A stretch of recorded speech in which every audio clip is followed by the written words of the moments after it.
Welcome to Massive Late Fee. And now your hosts, Mark and Carol.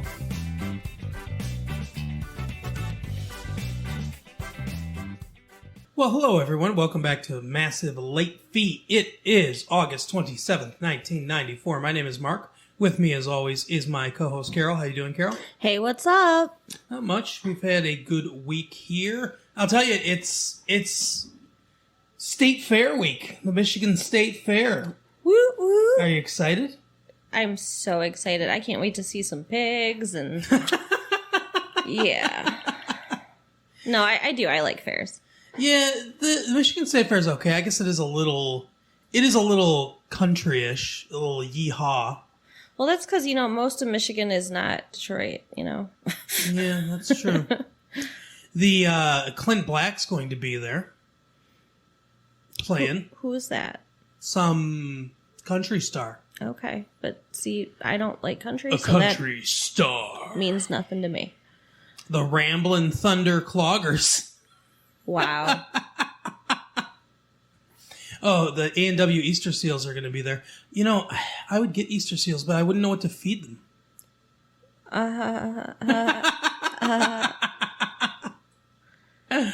Oh, Bill Witter of Las Vegas was there. Can he take us back to Las Vegas? That would be cool.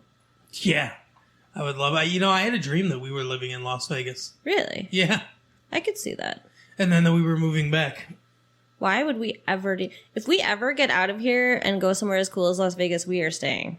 It was you, me, and your mom, and we had children. Huh. And we were packing things up.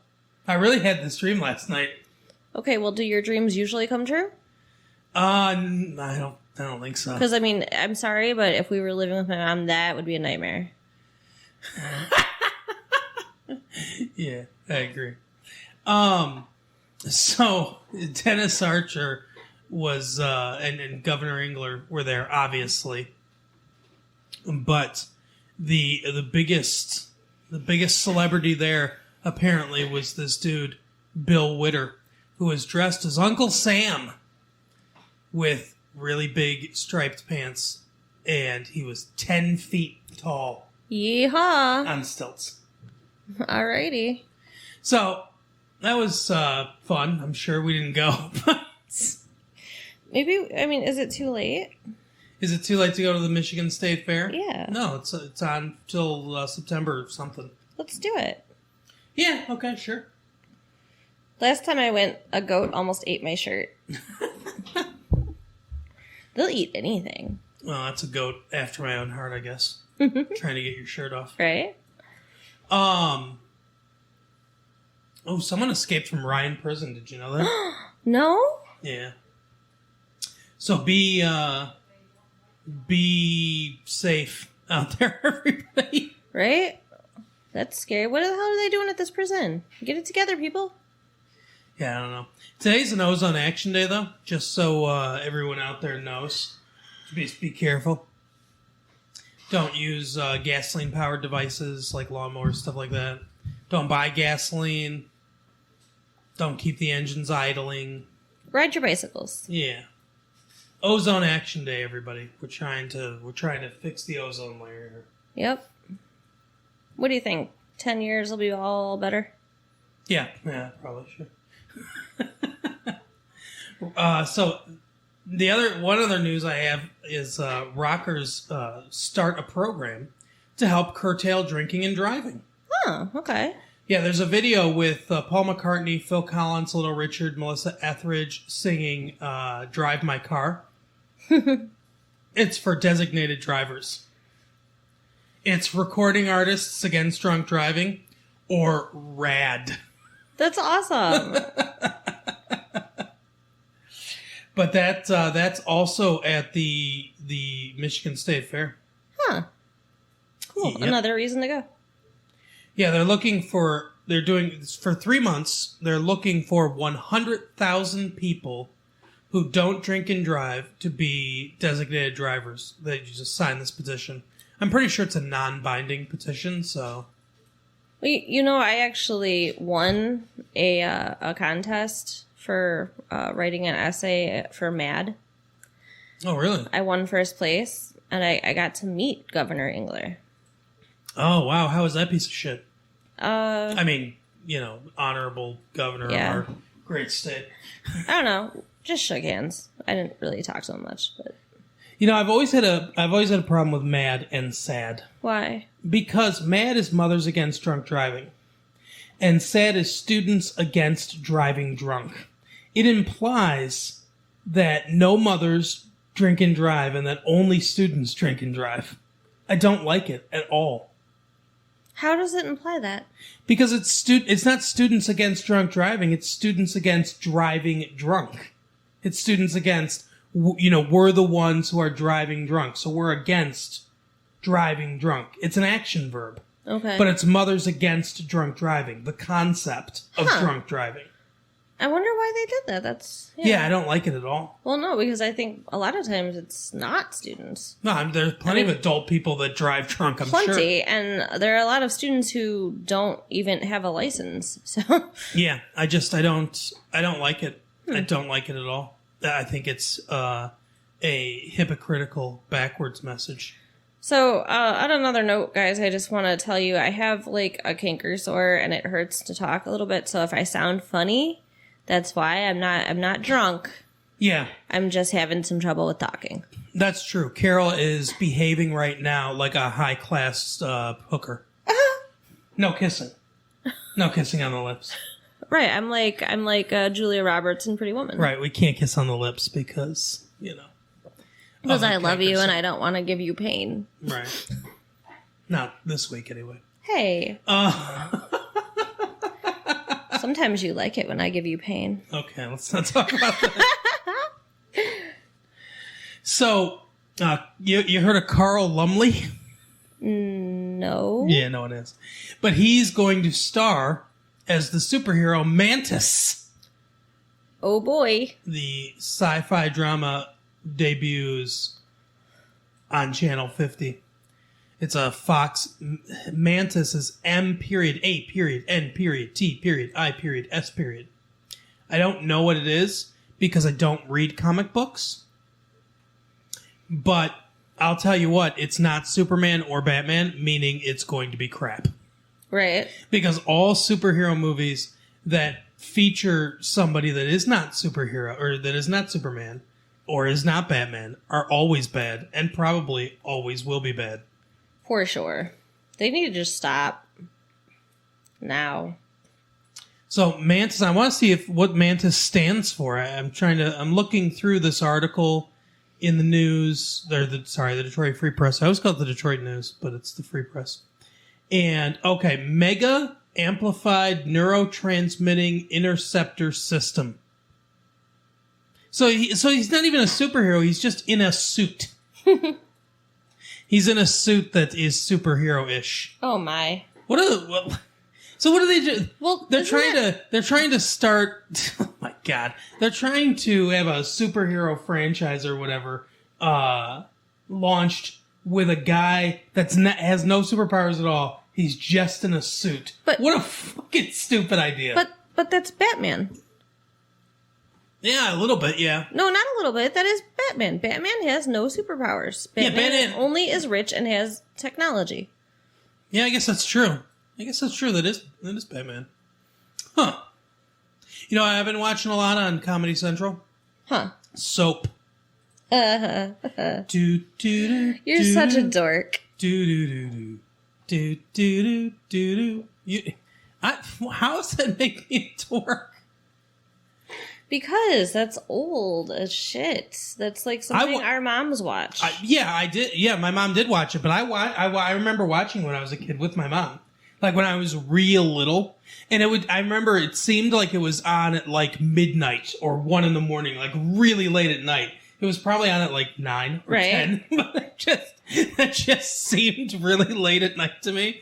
But I remember very vaguely watching. I remember very specifically an episode where a baby started flying because the baby was the devil's baby. Oh my god. And I said to my mom, I was like, does that really happen to people? or something like that. My mom's like, no, honey, no, it's just a show.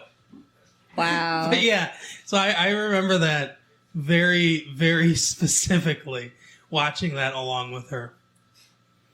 But yeah, I like Soap. It's funny. It's a parody. It doesn't matter that it's old. Some stuff never goes out of style, you know? I guess. I mean, I really like the movie Gigi. Well, there you go. Should I make fun of you? Sure. Say you're a grandma? Sure. Yeah. Well, I'm not going to do that because I love you. And I would never make fun of you and make you feel bad about liking things. But you won't watch Gigi with me. I will. Just get a tape and I'll watch it with you. Okay. I will. I've told you that before that I'd watch it I'm with going to you. do it. I'm holding you to it. Okay. So, speaking of old, Johnny Cash news. Ooh. I like Johnny Cash. Johnny Cash, the modern rock hero. They say that sounds about as likely as Tony Bennett videos airing on MTV, but they do now. So, Johnny Cash is, let's see, what's he doing? He's doing a benefit, I think. What kind of benefit? Oh, wait, no. He's recording a new album. That's What? it is. Maybe you should read the whole thing before you talk about it. Well, I saw a picture of Johnny Cash, and I know you like Johnny Cash. He's recording a new album called American Recordings, produced by Rick Rubin, whose hip credentials include the Red Hot Chili Peppers, Beastie Boys, and Slayer. So American Recordings. So when that comes out, we should talk about it on our mixtape. Yeah, absolutely we should. Get those mixtapes, guys. So he's recorded songs with the Red Hot Chili Peppers, Tom Petty and the Heartbreakers, and the Red Devils. Huh. I don't know who the Red Devils are, but the rest of them sound okay. Yeah, I don't know. There's also a big review of some movie called Natural Born Killers. Some movie. I wonder if two very, very outstanding reviewers will review that for our audience today. Good question. And then there's another article. This is the last piece of news I have that I think would be, relevant to our audience. It says, what the hell? It says, Juliette Lewis is one of those stars you either love or hate. Who hates Juliette Lewis? Not me. She's so good. She is. And she's busy. She just did What's Eating Gilbert Grape not that long ago. Oh, yeah, that's right. She was in that. A typical movie actor is loved by some, liked by others, and inspires ambivalence in the majority of people. Huh? Whose opinion varies along the quality of the actor's projects. I don't know. But anyway, so Juliette Lewis is a raw oyster. What? That's what it says. That sounds dirty. The mere thought of her makes a goodly number of people gag. What the fuck? What are you talking about? I think maybe just this person feels this way. All right. If any of you out there hate Juliette Lewis, write us and tell us. Let us know. Find a way to give that information to us. They don't need to search for a way anymore. They just need to write us at massivelatefee94@aol.com. Yeah.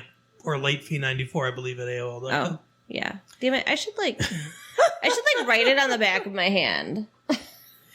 Yep. Anyway, so it says currently on screen in Natural Born Killers, formerly on display in Husbands and Wives, California, which you still need to see California. I like that movie, though. Yeah. And What's Eating Gilbert Grape. She's an actress with such vivid and ineradicable mannerisms that she demands to be embraced wholly or rejected utterly.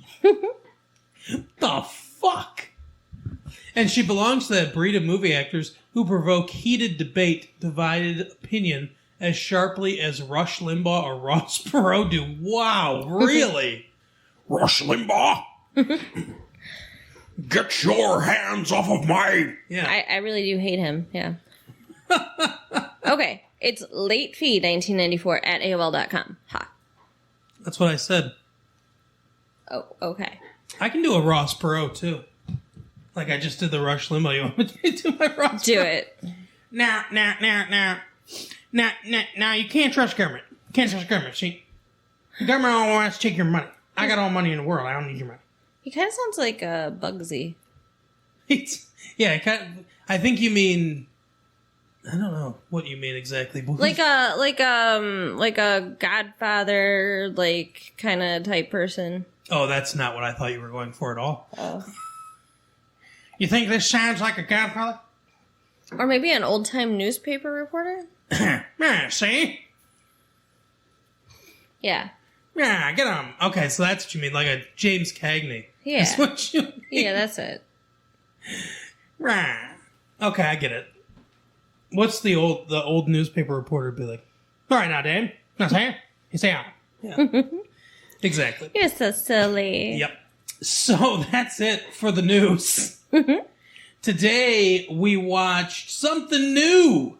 If you pay attention to what we do at all, you'll know that yesterday we released our tape about 90210 because we're starting 90210 as its own. 90210 is become so big and iconic for our show that it's its own thing now. So check out that tape if you want to hear our thoughts on 90210. And, I don't know, be happy. Just embrace a loved one today. But anyway, this week we watched something new. Carol, what did we watch? I've been waiting for so long, we watched My So-Called Life. Yeah, exactly. It was so good. It was very interesting. Okay, so Claire Danes. Yeah. And Miss Danes. Yeah. Miss Danes. I don't know. She started out as a blonde, and she was not blonde. Yeah. You can keep insisting on calling her blonde. She had brown hair. It was gross. It was light brown, dishwater blonde, whatever you want to call it. It was gross. Okay, I'll give you dishwater blonde.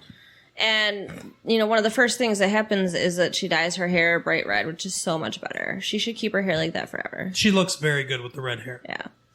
So this is this really great show about this girl who, what grade, does it say what grade she's in? I think she's maybe like a sophomore. Yeah, I'm not sure. I think she's a sophomore. But she's in high school. And she's like kind of going through some kind of changes where like... Well, they can't drive, can they? No, they always need to get rides from people. So I think maybe she's a freshman. Maybe That's she's possible. Just starting high school. Yeah, that's possible. But like I guess she had like a best friend and she had been on yearbook the year before. Yeah, although, are we coming in media ridis or however they say that, where it's the middle of the school year, or is it the beginning of the school year? I don't know. Because she may have been on yearbook from the beginning of the school year, and now she, spoilers, now she's not. I'm assuming that since the school year is starting now, that it's supposed to be like a similar time frame, like... So it's around September in their world. Yeah. 1994. That's what I'm thinking. I don't know. Okay, well, I'll give that to you then. And, yeah, let's say sophomore. I suppose she could be 15 and be a sophomore. Yeah. She could be turning 16 at some point during this season. Right. So look forward down the road to Claire Danes learning how to drive, Claire Danes graduating from high school, Claire Danes going to college as this show continues. Yeah. So, okay. So it seems like she's going through a change. Like she'd been on yearbook and she had this best friend and like the show starts out with her saying she started hanging out with Rianne Graff because it felt like if she didn't, she would die. Yeah. Everything. Now, here's the thing that I think probably speaks to you and all the young ladies out there more than it does to us young gentlemen. Although the show is good and interesting. Everything about her is so big and emotions are so big and everything. And guys don't go through exactly the same type of thing. Yeah, I would definitely agree with that. I mean, I feel everything like pretty deeply. And I mean, to me, well, if you notice, she's actually very quiet. Yes, she is. The movie, it's like narrated though, like internal dialogue. It's not a movie, but the show, yeah. So we get to know what's going on in her head, and honestly, girls, I think that if guys knew what all was going on in our heads all the time, they would be scared. So probably. Because I think that a lot of times we think and feel things deeper and more intensely than we necessarily let on to the rest of the world. But that's not true for guys. I would describe her character as, it's like she's a mirage. That's what I would describe. Not a mirage exactly, but she's quiet on the outside and there's a raging storm of emotions on the inside. And I think that this Claire Danes, Angela is her name, right? Yes. I think she plays this Angela really well. She's a very good actress. Yeah. And I think that's the challenge, is to play her, in that way. Because like I said, I think she's all calm, quiet exterior and all this stuff going on inside of her. And that's, I think, the reason and the need for the narration. Yeah, for sure. But it's very interesting, the whole thing. Like, they're reading the Diary of Anne Frank. Yeah.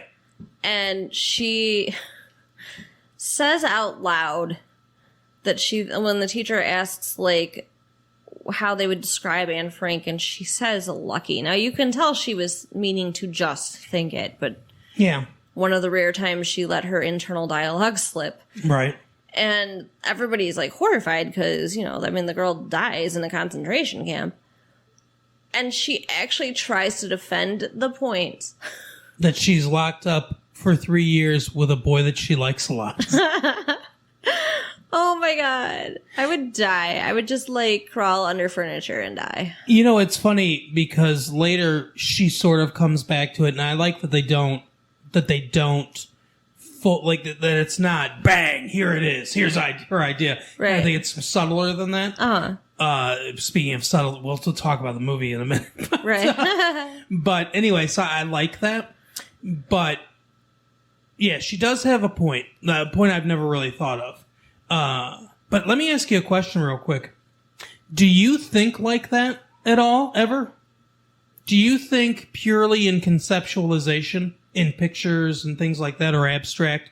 Or do you ever think in dialogue? Do you ever think in words? I think in dialogue all the time. Yeah, I do too. I've talked to people that say, oh, that's weird. That you think like that. Really? Like my thoughts are always just conceptualized, or always just pictures, or, always just like concepts. I don't think to myself, Mark, this is quite a situation you've got yourself in, or anything like that. But I think I do both. Sometimes I think in pictures or conceptualization when I'm imagining or thinking something. But sometimes, and I like to write, and I don't know if that's part of it. Maybe writers do that more I write too. More than people that don't write. But sometimes I do think just in blocks of text. Like it would be, if you took out my thoughts, it would be narration. So. Yeah, I mean, it's not a block of text. Like, I'm not, picturing the words or anything. No, but me either. I have the dialogue going on in my head. Yeah, exactly. Especially, if you ever see me staring off into space with my eyes open, then I'm almost for sure doing that. That's never happened. Never when we're recording this. Never, ever. Right. But, if I shut my eyes, I'm a lot more likely to be picturing things or conceptualizing. But if my eyes are open, I'm pretty much always thinking in narration and using the visual part of my mind for whatever I'm seeing. Yep. No, I hear you. So, it's a really interesting show. Jared Leto's character, what the hell is his name? I think his name is this is real quick trivia for all you guys out there. His name is French for the toe. La toe. You're so silly. I like that you politely laugh at all my horrible jokes. I guess I'm feeling fondly towards you today. Oh, okay. You want me to make you feel better again from your thing? Okay. Okay, now you've just distracted me. What is his name though?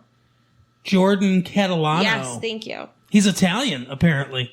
Does not look Italian. He does not look Italian. I wonder if he is Italian in real life, though. Is Leto or Leto? No, that sounds like French. Yeah, it's French for the toe. No, it is not. I guess, yeah, maybe Leto or Leto. I think Leto is how you say his name. Jared Leto. Well, if we say it Leto, it's definitely not French. Well, yeah, I guess it depends. But that's the difference between saying, like, croissant and croissant. Nobody says croissant. Croissant. They say croissant. Croissant. Give me a croissantwich. That's what I say. Okay, that's Burger King. Uh-huh. That's not actual croissants. Well, those are croissants. No, they are, but I mean, like, that's not how that's how you order it at Burger King specifically, nowhere else. By the way, what a ripoff. What? Don't you think? McDonald's came up with the idea of, let's take an English muffin, cut it in half, put one of our burgers with cheese in there. Or a sausage version of our burger with cheese in there. And Burger King saw that and was like, oh, well, we can't do the English muffin because they did that. Hey, let's just do it with a croissant. Well, you know what? Croissants aren't shaped like a hamburger in any way, right? Just do it anyway. But, okay, well, first of all, why does it need to be shaped like a hamburger? It's not a hamburger. I don't know. It is, though. Both of them are shaped like, there's circles like a hamburger is. The croissants? Yeah. The croissantwich, the meat in there, yeah, it's a circle. Huh. Isn't it? I don't think so. It's been a long time since I had one. It depends on what you get, because, like, I like to get bacon. Oh, well, yeah, bacon's not going to be shaped like a burger. But yeah, of course the sausage is... I thought you meant the croissant was shaped like a burger, and then I was so confused. No, the croissant's shaped like a croissant. Oh my god, let's get back to the show. Okay. So she said that with Jordan Catalano, that he leans on things. Yeah, she likes the way he leans. And that he always looks like his eyes hurt. Probably. I know why his eyes hurt. Yeah, that's what I thought when she said that, because she says he's always closing his eyes like it hurts him to look at things. Yeah. And I was like, yeah, I know why he's closing his eyes. I know why he's using Visine all the time. Right. And then at one point in the episode, they're talking, and not her and him, but her and her friend Rayanne. Rayanne, who has some interesting hair as well. Oh my god, I love her hair. I want, like, if I had to choose, it would be like Sophie's Choice to choose between. Wow. Well, that's very respectful. That's very respectful of that choice. Maybe I'll just get Rayanne's hair, but I'll dye it Angela's color. I can see how the choice between two different hairstyles equates to the choice between which one of your kids you want to dye. Oh, shush. But she says, like, real Sophie's Choice situation there. Shut up. Okay, and Ricky. Ricky's their other friend. The three of them are talking. Ricky, I know someone that looks a lot like Ricky. Yeah? Oh yeah. Who?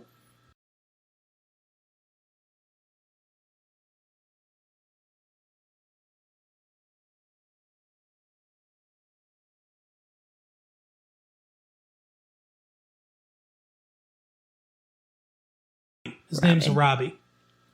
Okay.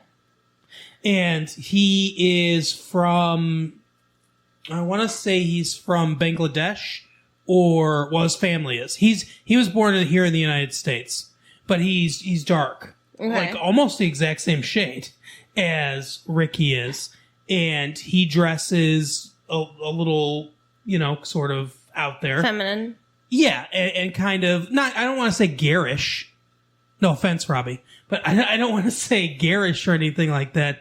But he it's flamboyant, I suppose. Okay, is a good word for him. See, he is gay. I don't think Ricky's flamboyant. Do you? No, I mean, not overtly, but he doesn't dress like a John. I mean, like, he has his own unique sense of style. Correct, yeah, but I wouldn't say it's flamboyant. It's just different. I mean, it's not like he's wearing, like, girls' clothes or anything super duper girly. He is wearing earrings and makeup, which bothers Angela's mother. And her dad, right? Her dad mentioned something about he wears an earring or something. Oh, makeup, eyeliner, that was it. Yeah. Eyeliner. And he's bisexual, as we find out. And then the little sister said something about it, didn't she? Well, because Angela said he's bi. Oh. And the mom says, "What do you mean he's bi?" And the little sister says, "It means bisexual." Right. So, yeah, her parents are a little uptight, but they definitely have a lot going on. Oh, yeah.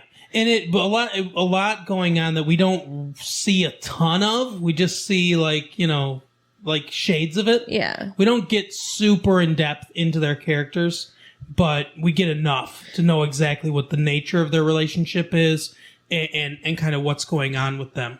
You can tell that they're having issues because, like, they never agree with each other about, like, it seems like anything.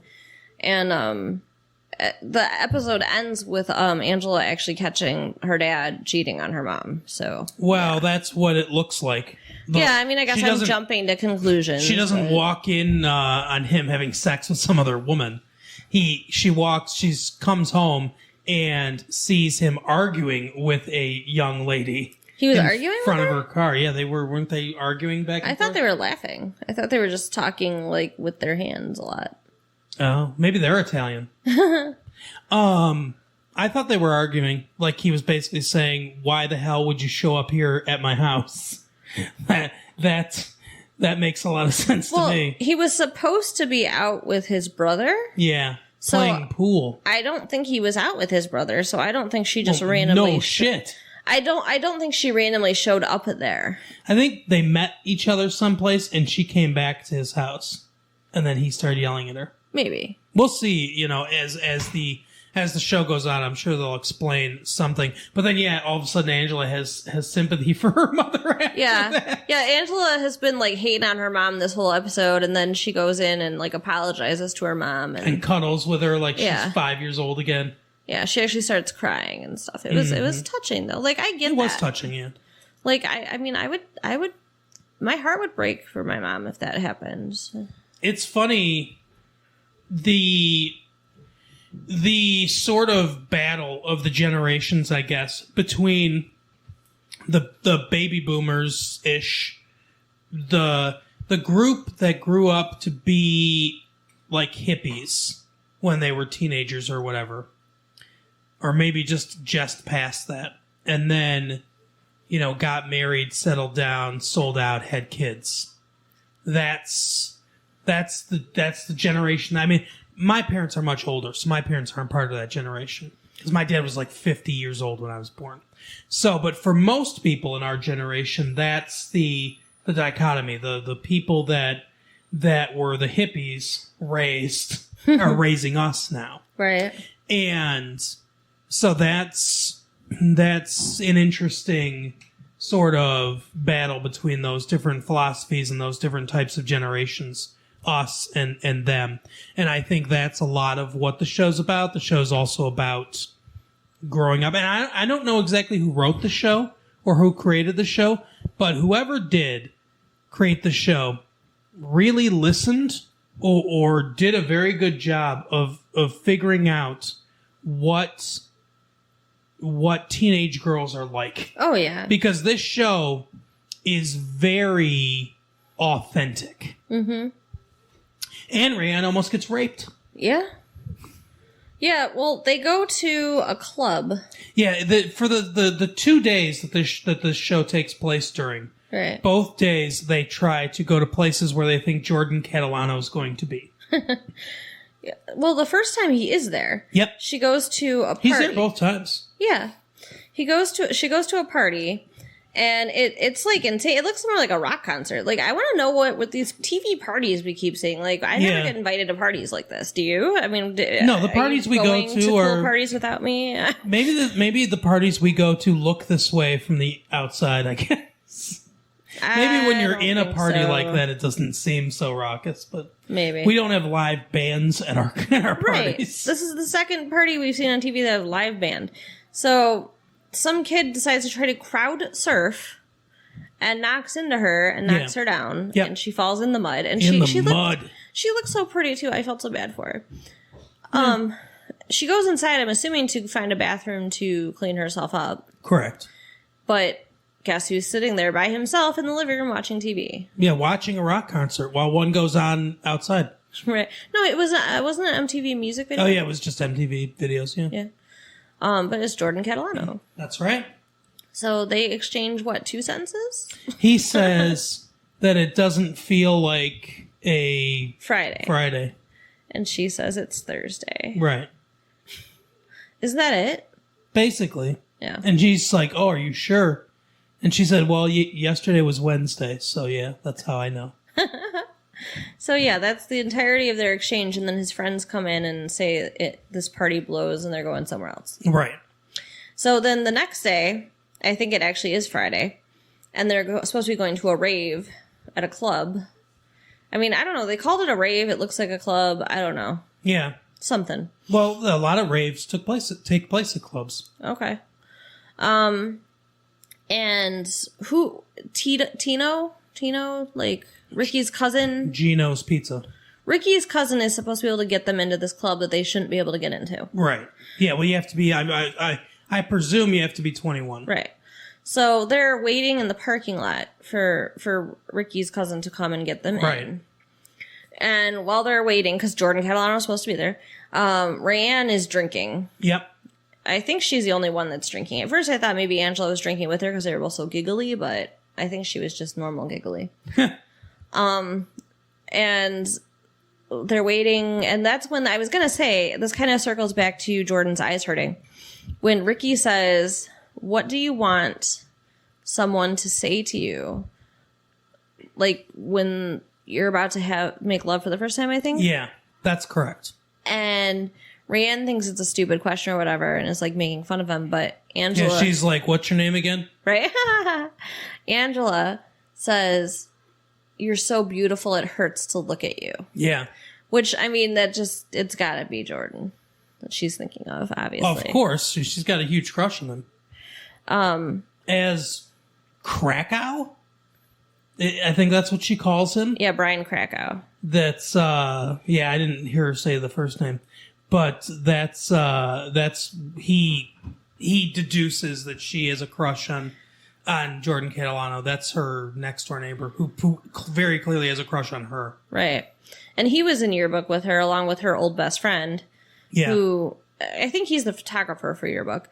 And her old best friend, whose name I can't remember right now, throughout the episode, there's some stuff going on there. Like, she breaks down crying and asks her, why are you not friends with me anymore, basically. That was such a weird conversation from a guy's perspective. It was a totally normal conversation. It was exactly like how it would go down. Okay. Well, good for accuracy. For guys, it's going to look weird. Because, yeah, she's like kind of insults her and then compliments her and then cries. So, yeah, they're at the rave, and Rayanne sees two guys and decides to flirt with them. Well, did she start it or did they start it? I don't remember exactly who started it. But the one guy calls her over to him. Yeah. And while walking towards him, she's like, I don't have to do what you say or whatever. I'm not going to come when you call. And he's like, you're standing here, because she walked over to him. Yeah.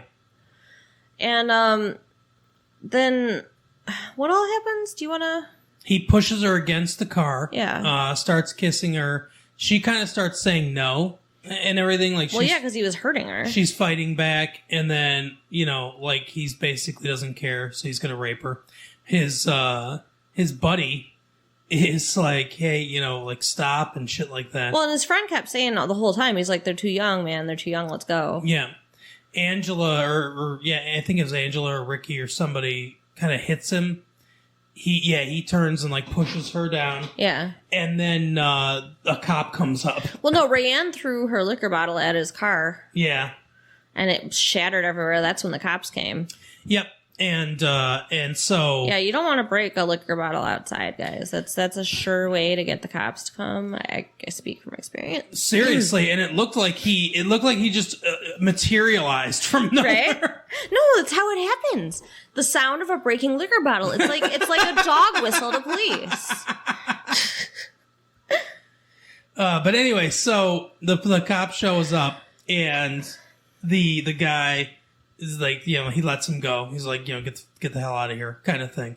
You can see his buddy is reevaluating his friendship with this guy in real time. Oh yeah. And so the cop says that he'll take them home, and Rand's like, "Oh, we needed a ride, good." Right. Kind of thing. Then Jordan Catalano shows up and sees Angela get stuffed into the back of a police car. You know what I want to know is, where's Ricky? Oh, yeah, I don't know. Because he was with them. Why didn't he get a ride? Did the police hate him because he's gay too? Just like those guys are like, no, not him, not 3. Just, yeah. Like when they were gonna go with the guys. Yeah. The 2 girls were going to get in a van with these 2 asshole guys. Yeah, it was a really smart decision on their part. Then they would have both been raped. I'm sorry. No matter how nice he might seem just because he tried to stop her from getting raped. I think it was more like, hey, we're outside. Wow, okay. Maybe, I don't know. But anyway, so, yeah, the cop drops them off at home. Rand's mom is not home. Hasn't been home all night. So, yeah, there's something there. The cop helped her in, though. That was nice. Like, she was, like, swerving everywhere, and she's all leaning on him and shit. So then the cop drops her off at home, and she says, "Can you not come to my door and everything?" And he's like, he just lets her off. And, well, he saw Krakow in the tree. Yeah. And says, "Hey, are you her friend? Act like it. Right. Take care of her." So that was nice, too. Yeah, he seemed like a nice police officer. So then he leaves, and that's when she sees the cheating, and that's kind of how the episode ends. So we'll see what happens on the second episode. But yeah, it's super good. If you missed the first episode, now you're up to speed. You better catch up and watch it, because it's like, I love this show, guys. It's very good. I liked it too. So we saw a movie, I think, this weekend. Oliver Stone's new masterpiece, Natural Born Killers. It was based on a script by a writer named Quentin Tarantino, who did a movie called Reservoir Dogs that I've seen, and I think he's got a new movie coming out. You say things weird. What? Reservoir Dogs? I just do that. I know, but I just don't. Anyway, sorry. I don't know why. So, anyway, but this is through and through an Oliver Stone movie. I will say that.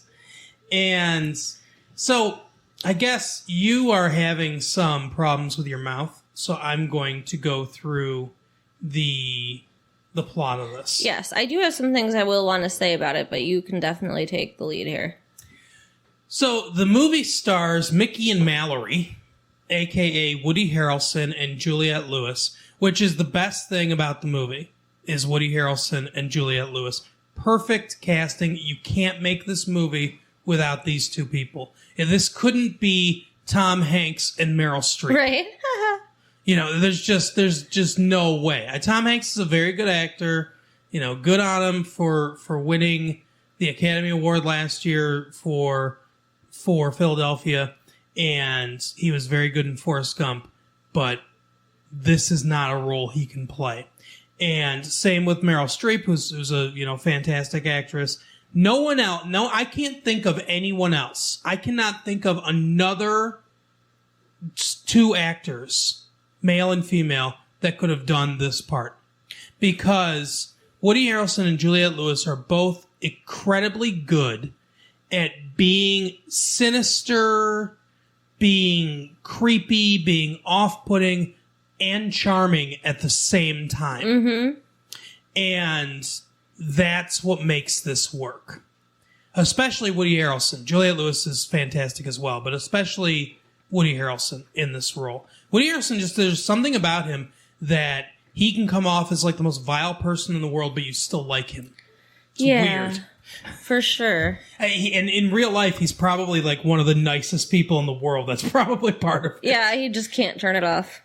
But anyway, so they are spree killers. They reject the term serial killer as someone sort of tries to erroneously call them. At some point in the movie, Carol asked me what the difference was. The difference is a serial killer kills one victim over a series of different events, where, at least 3. And a mass murderer, which is what they prefer to be called, or spree killer, kills a bunch of people, all at once. So they are serial mass murderers, basically. And because they go to different locations and they kill everyone there except for one person. They leave one person alive to tell the story. Very Bonnie and Clyde-like. Right. I think that was a Bonnie and Clyde thing, or, some of those other gangs from the 30s that robbed banks during the Great Depression and became folk heroes. This reminds me of a lot of that. But in the 30s, there was a reason for that. The Great Depression was on. There was a feeling that the government and the banks and the business industries had destroyed everyone's lives and taken everything from them. So when people rose up and said, well, screw the banks, we're going to take the money back from them. And a lot of times, give it to different, poor groups and stuff like that. Right. They were heroes. But the reality of Bonnie and Clyde was they killed a bunch of cops. They killed a bunch of cops and other people as well. So, yeah, they weren't heroes. They were criminals, and they were, gunned down and murdered. And it's the same thing here, obviously. But they have a giant fan club. There are people with Mickey and Mallory signs and T-shirts. Right. It's like an event. It's very weird. Yeah. And so they're spree killers. We open the movie with them in a cafe, and Juliette Lewis starts to dance. Mallory starts to dance to the jukebox. This guy comes in, wants to dance with her and everything. And then it looks like they're being kind of creepy or whatever. Mickey, takes a knife out, eviscerates this one guy. They start shooting other people. They just kill everyone in there, except they have to leave one person alive. So it's between the waitress and some guy that had walked in. And Juliette Lewis does eeny, meeny, miny, mo. Right. It's so terrible. And the waitress loses and gets shot. And then the other guy lives, and they tell him that this was Mickey and Mallory. Mickey and Mallory Knox. Yes, they have the same last name now because, as we find out later, they get married at some point. So through a series of flashbacks, a very long flashback scene, also very well cast with Rodney Dangerfield, they do this play on like it's a sitcom, but it's her life. And Rodney Dangerfield is clearly an abusive, incestuous father. Ugh. Who, talks about how, go upstairs and get yourself clean because I'm going to check how clean you are and all that stuff because he's going to have sex with her. So gross. And all this stuff. But the audience is laughing. The canned laughter from the audience. After every line delivered, no matter how horrible it is, there's laughter because, and this is why it's perfect to use Rodney Dangerfield in this, because it's all comedically timed. So every line that he's delivered, even though he's talking about raping her and things like that, it's all delivered in comedy, in comedy meter. So the audience laughs. And I think it's supposed to be a play on TV is so trash now, and there are so many things that either they talk explicitly about sex or there's violence or whatever. But because it's all in the formula that we know, the formula is all we care about. We don't care about any of the substance of what's going on in the show. So I think that's what it's supposed to be a play on. Which there is some criticism for television right now, I think, based on that. But then, so we get that flashback, and then we get when they meet, he was the meat guy, and he ends up taking her from this place and killing her mother and father. Although, hang on though, because they meet. Yeah. He takes her dad's screaming about calling the police or whatever, and then he's in jail. Yeah. And she goes to visit him in jail. So I think he got arrested for, what, kidnapping? Like, what? I don't know what they would have arrested him for. Yeah, it wouldn't have been quite kidnapping because he would have been in jail for longer. So I think it would have been like... he broke out. Oh, did he? He broke out of jail? Yeah, he was out in the fields, and remember, like, he killed somebody and, like, took out, and he shows up there wearing what he was wearing. Yeah, that's right. That's right. So yeah, I guess it would have been kidnapping. He called the police and said, hey, he took her. She's, 17 maybe? Yeah, 16, 17 years old, something like that. And so, yeah, they would have taken that seriously. Although she was in an adult prison at the end of the movie. Yeah, but I think, well, first of all, given the scope of her crimes, she would be no matter what her age. Right. And I think some time has passed since they killed the parents. So I'm guessing that basically she starts off, she's like 16 or 17, and then she's supposed to be like maybe 19 or 20 when they get caught, and he's older. Right. He probably started off as, maybe 19, something like that, and he's in his maybe mid-20s when they end up getting caught. Okay. So that's my guess as far as the ages go on this. But they start their life of murdering, basically, and they become media sensations. People talk about them all over the place. There's a hard copy like show hosted by Robert Downey Jr. called American Maniacs. I think it's like a cross between Hard Copy and America's Most Wanted. And the voice that he's decided to use is the Robin Leach voice. Yeah. Lifestyles of the rich and famous. He sounds a little more Australian than that, but that's the voice that he's going with. And I think it makes it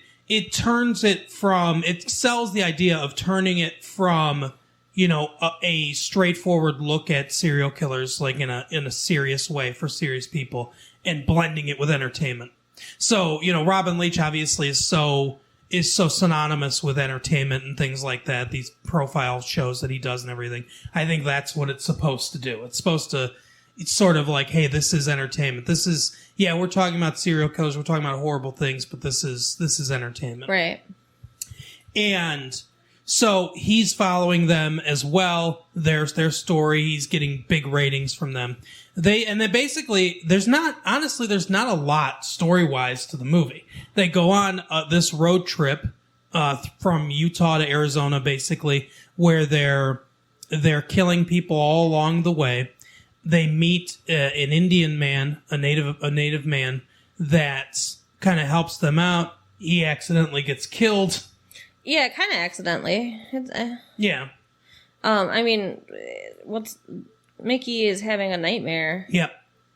And when he wakes up, he apparently was sleeping with his gun in his fucking hands. Yeah, that doesn't surprise me. And so he just shoots him. Yep. And apparently the guy saw this happen. Yeah, he said, like, the whole time they're with the Indian guy, it's, like, over them, like, demon and stuff, and he says that he saw this happen 20 years ago, that he knew the demon was coming. Yeah. So he's referring to Mickey as a demon, and he knew he was going to kill him, but he still took them in. Yep. Yeah, weird. Like, the fate plays a big role in this movie. It's a big underlying theme. Mickey mentions fate many times when he first meets Mallory. He talks about it being fate. Mm-hmm. This Indian, is accepting his fate. And Mickey talks about fate later in the interview that he has with Robert Downey Jr.'s character. So fate's a big thing throughout this whole thing. And so they accidentally kill him. Then he gets bitten by a snake. They have a fight. Mickey and Mallory have a fight about him cheating or something like that. So yeah, that happened before this. Well, yeah, that's true. But yeah, it's so gross. They're on the road, and he's talking about, hey, let's pick up a hostage. Mm-hmm. And, like, he's like, how about this girl? How about that girl? Like, you can tell he wants to pick up a girl to fucking bring to bed with them. Yeah. So gross. And I mean, I feel so bad for Mallory. I mean, she went from I feel bad for that mass murderer, too. Sexually abused by her father. Mm-hmm. And probably raped, continuously. Yeah. And now she's with him and thinks that he's her knight in shining armor, but he wants to rape girls in front of her and bring them to bed with them and stuff. Like, it's funny too because Mickey is also the victim of childhood trauma. yes. As we learn later, people think he killed his father when he was, I don't know, like 5 or 6 years old or whatever. But through flashbacks from his perspective, we see that his father went into a field and killed himself with a shotgun in front of his 5 or 6 year old child, which obviously would be horrifyingly traumatizing. So both of these, people are quote unquote victims of childhood trauma, which, I mean, it's one of those things where people talk about, can they be held responsible for their actions and everything because of all this terrible stuff that happened to them? But it's still like, that happens to lots of people, and not everyone's response to that is, let's murder a bunch of people. I wouldn't say it happens to lots of people. Not to the extent, first of all, the extent of abuse they're describing for her. Yeah. That's, yes, lots of people, unfortunately, is really sad, do get molested, get raped. Yes, it happens, but to have it happen just on a constant basis for like years and years and years, that's not something that happens to everyone or a lot of people, I mean. But how many of those people do you think grow up to be serial murderers? No, I know they don't, but I'm just saying it is something. I wouldn't say, they should just deal with it better. No, what I'm saying is I feel bad for her, but it's not an excuse to murder everyone. No, it's not. I'm not saying it is, but I can still have sympathy for her. I can have sympathy for her, but also condemnation for how she decides to act out on this. Yeah. So anyway, he sees his dad kill himself in a field, and so what were we saying? Oh yeah, so he gets bitten by a rattlesnake. So they go to a pharmacy. They both got bit. Oh, did they both get bitten? Yeah, they both got bitten. It happened when they were running away after killing the Indian. Right. It was like just a ton of rattlesnakes in the desert. They just walked into a bunch of them. That was weird too, because that's not a normal thing to happen. Well, I think it was like revenge for what happened to the guy. Yeah, probably. But anyway, so they go to this pharmacy to get snake juice, as they call it. Anti-venom. And there's a lot of things that happen in this movie that are clearly not real. That these two people are seeing things not the way normal people see. Right. Because he's on the shelf. He looks at the shelves. All the shelves are empty. And it says anti-venom sold out or something like that. Yeah, there's it's like Post-it notes like plastered everywhere saying sold out where it should be.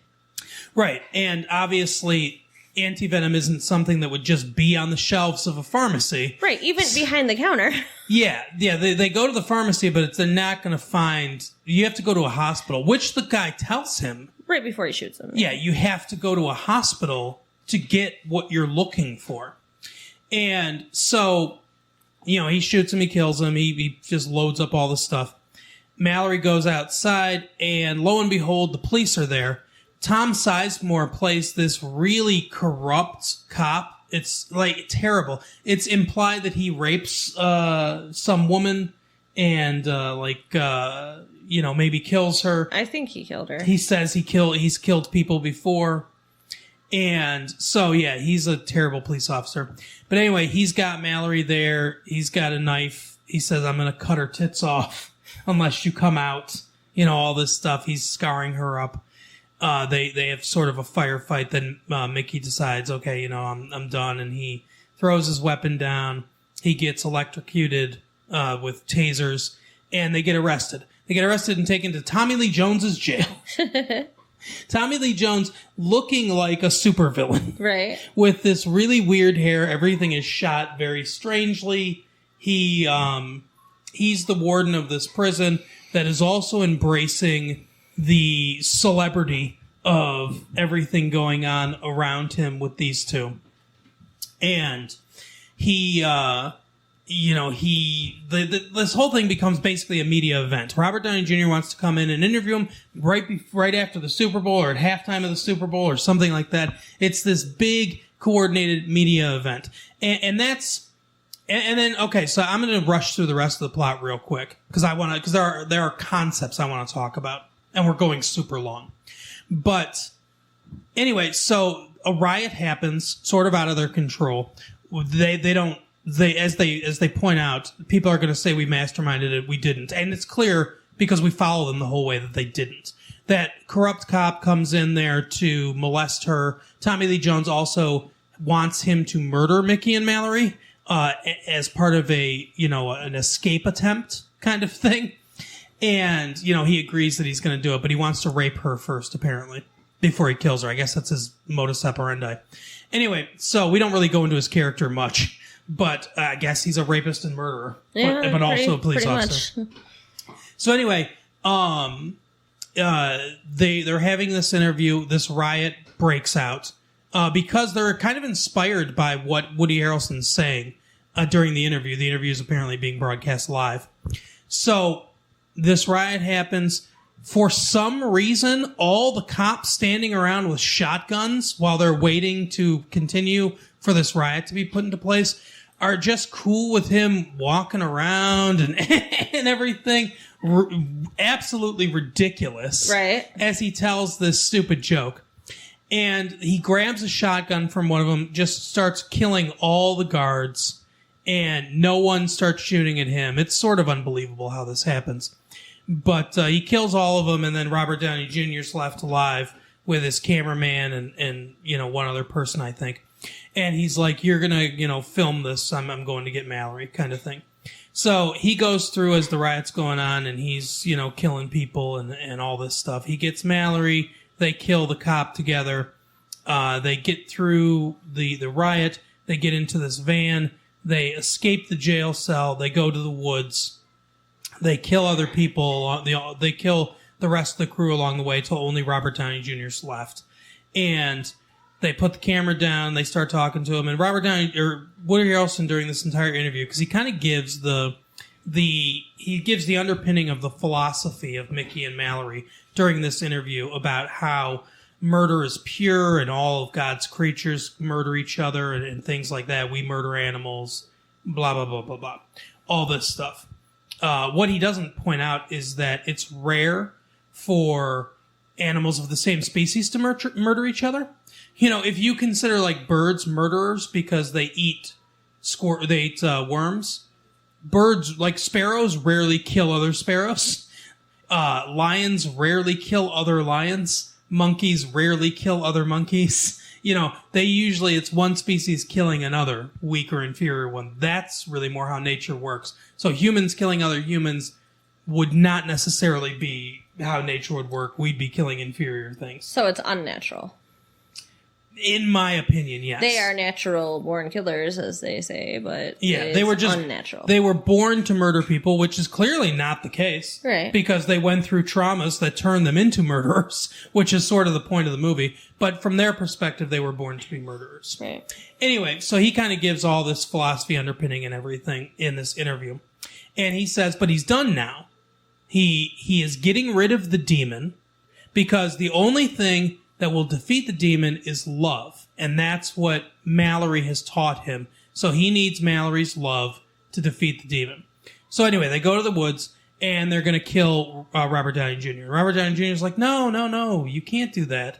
I thought you said you were done with killing and I thought we bonded and love kills the demon and everything. He's like, yeah, I am done with killing and love does kill a demon. But, you have to be the last one because killing you is the symbol of something because he's the one he represents the media, basically. And he says, oh, but you got to keep somebody alive to tell your story. And he's like, we are your camera. Right. So, because everything's going out live. So they murder him. He accepts his fate. They murder him. And then they drive off. And then we see them with two kids and she's pregnant and they're in an RV over the credits. And that's the end of the movie. So, now, Lots of stuff to get into. First of all, Carol. Yes. What did you think of the movie? I really like the movie. Mm-hmm. I think that, like, the stylized way that it was filmed, I know you kind of think it's over the top, which I guess it is, but at the same time, I feel like it's necessary. It's like, you know, the medicine goes down better with some sugar. I think you needed to have it seem so unreal in order to deal with the very heavy and disturbing topics of the movie. Yeah, so I didn't love this movie. I thought this movie was fine, I guess. But yeah, as you alluded to, one of the big problems that I have with it is this movie is so over the top and in your face that it can't even be taken seriously for a second on anything. It doesn't resonate or stay with me in any way. It doesn't hit me emotionally in any way because, you know, Oliver Stone is not known for his subtlety, obviously, and that is on full display here. There is no restraint at all.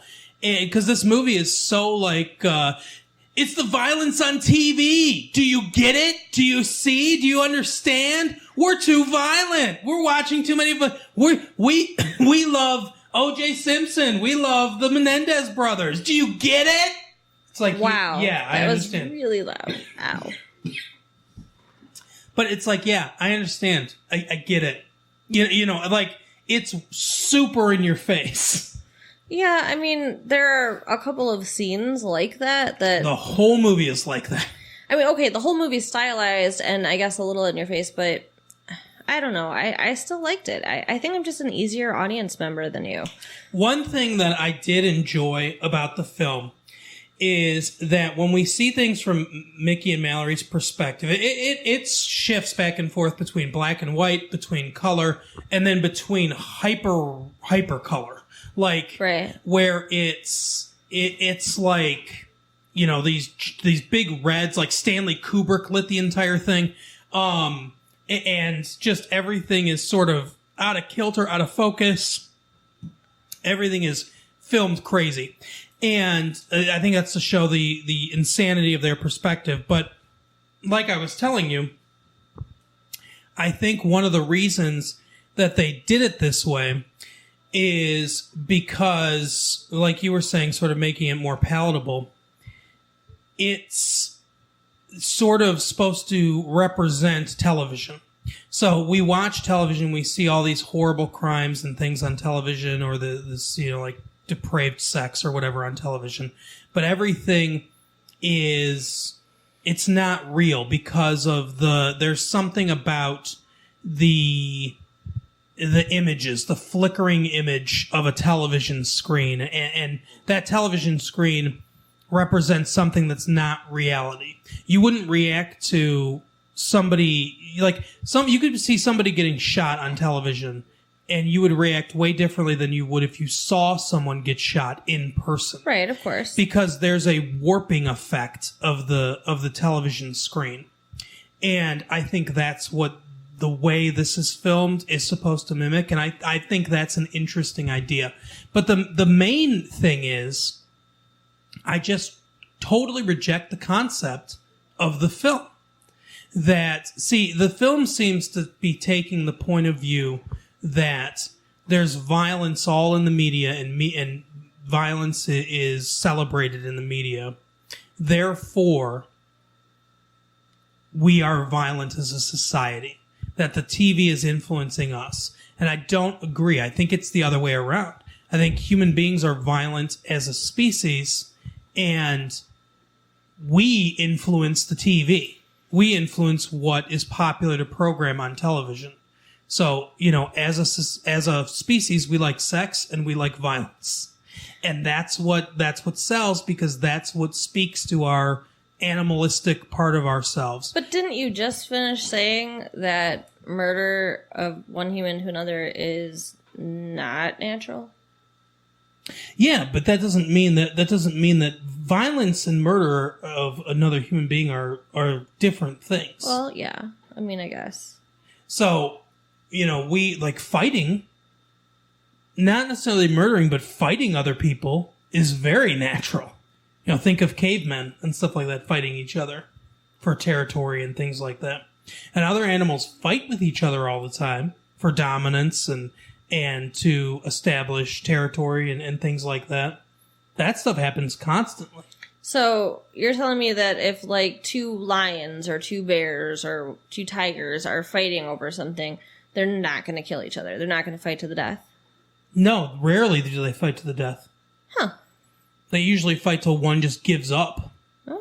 And then that's the one that gives up is the beta, and the alpha is the one that doesn't give up. Interesting. It's like a game of chicken. Okay. I think. I don't know. I could be totally wrong about all this. But I do think that we influence what's on the television, not the other way around. Yeah, I agree with you. And I don't think they'd have fan clubs now. Like I said, Bonnie and Clyde had people that were supporting them for a very specific reason because it was a very specific period of time in the United States. I don't think... I mean, O.J. Simpson doesn't have a fan club right now.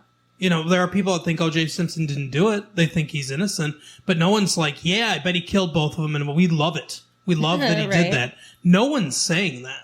Just because it's popular to watch the drama of this unfold doesn't mean that anyone's celebrating the actual act. And that's the difference. It's like the Lyle and Eric Menendez thing with killing their parents. So Oliver Stone shows several clips to hit us over the head and emphasize his point towards the end of this movie. And Lyle and Eric Menendez are on there. O.J. Simpson's on there, which probably must have been during production. They must have edited that in. Yeah, it's certainly... I'm pretty sure they started filming this before that happened. Yeah. But they do the Tanya Harding thing, which that wasn't murder. That was just drama. They do the Lorena Bobbitt thing, which also wasn't murder, unless I guess that guy's penis got murdered. But that's also drama. It's the reason that we like this stuff, or the reason that people are interested in watching this stuff, is because of the unnatural nature of it.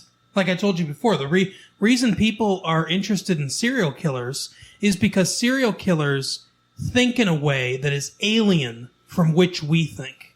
And we're like, what? That's interesting. How, like, human beings want answers. Human beings want to understand how things work. That's part of our makeup. And that's why, anytime there's a serial killer, there's a murder spree or something like that, people say, why? Why did this person do it? It's the first question everyone asks. But usually there's no satisfactory answer to that question because there's no simple cause and effect. This person's brain was diseased and thought differently than normal human beings. And that's a hard concept for people to understand. And that's why it's fascinating. Right. So I think it all works together. The unnaturalness of killing and, our violent nature and our, our need to understand things. I think it all kind of works together to make violence popular. And I don't think it ever won't be. But I think our society has gone through periods of being more or less violent. But it doesn't, look back at, before the turn of the century, the Mexican-American War, the Civil War, all the horrible killing that was going on there, slavery, all this terrible stuff, the Crusades. I mean, you could go back, look at the Middle East, where places where they don't have TV or they don't watch TV or they don't play video games and things like that. And there's horrible violence there as well. Right. There's a big difference. And it doesn't influence that kind of stuff. I don't think. So I don't think that the TV or the video games or anything influences this kind of violence. I think that this kind of violence just exists. And TV violence and movie violence is different than real life violence. And, I think that's like, it's almost like cartoon violence. It's not quite that over the top. Although I could see a filmmaker doing that at some point, but it's not real. Yeah. And that's the difference. Yeah, I agree. But so I just totally reject the premise of this film from that point of view. But it was still an interesting watch. I mean, it's interesting story, interesting characters, and yeah, it's weird and it kind of reminds you of a acid trip, but a little. It was an enjoyable experience. It's an interesting film. It's very well acted. There are some sequences that I think really work, but there are too many sequences in the film that are just like, look at this. This is exactly what I mean. There's no subtlety in this movie. This movie could have used much more subtlety. This movie shouldn't have been directed by Oliver Stone. I don't know that I would have wanted to watch it if it were any more serious, though. Not necessarily more serious. It could be just as satirical and just as kind of sardonic, but not as in your face about it. More subtle. Okay. And there's no way that these two people, by the way, went on to have 2 kids and she's pregnant with a 3rd kid. The amount of time that would take, and where they're just driving in an RV across the country and no one ever saw them and they never got caught again. Right. Yeah, because the whole country was supposed to be like following their case, and they have fan clubs and everything else, and they're in an RV. It's not like they're on a ship or in the frickin' rainforest or something. Right. They're driving around the United States. Their picture is everywhere. Everyone knows what they look like. They're on the cover of People magazine. There is no way. That is not so that ending has to be false. Like, it has to be. We see a lot of things from their perspective that obviously isn't true. Like I said, with the anti-venom stuff and all that stuff.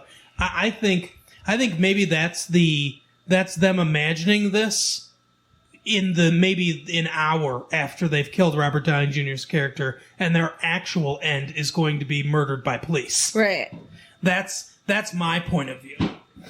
Yeah, I agree. I mean, it was a cute thought that would not happen. No, and there's just no, like, and they're supposed to be this nuclear family and everything, and I get what they're doing. It's a take on, traditional family values, all this stuff and everything. There's lots of political allegories in here, and I'm sure that there are people way smarter than I am that could delve in farther into all the political and social and economic and all these different allegories going on in this film. It's a film with a lot of ideas, and it's a very interesting film. And I'm not saying it's a bad film. It's a good movie.